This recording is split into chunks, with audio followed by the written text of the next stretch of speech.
Welcome to our channel. Today we how to configure Meta Conversions API with Shopify, full guide step by step clearly. To start configuring the Meta Conversions API with Shopify, the first step is to access your Shopify admin panel. Log in to your Shopify account. Next, navigate to the Apps section in the sidebar. Once there, click on Visit the Shopify App Store. In the search bar, type Meta or Facebook. Look for the official Meta app integration for Shopify and click on it. Select Add App to install it to your Shopify store. After installation, you will be directed to the app setup page. Here, click on the Connect Account button. You will be prompted to log into your Facebook account. Make sure to select the Facebook Business Manager account you want to connect. Grant the necessary permissions for the app to access your store data. Once the connection is established, you will need to set up your data sharing preferences. Choose the events you wish to track, such as purchases, signups, and page views.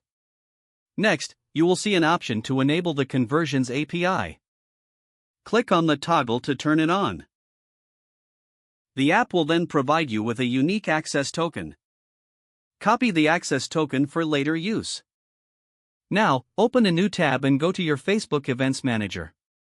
In the left-hand sidebar, select Settings. Scroll down to the section labeled Conversions API.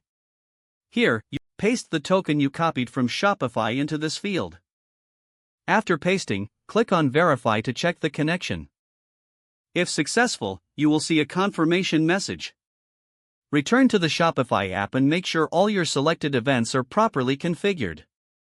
Next, test the events to ensure they are firing correctly.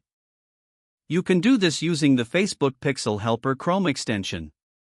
Install the extension and refresh your Shopify store to monitor the events. Make any necessary adjustments to your event settings in Shopify if needed. Finally, monitor the performance of your conversions through the Facebook Events Manager. This will help you analyze the effectiveness of your campaigns. Don't forget to like this video and subscribe to our channel for more step-by-step tech guides.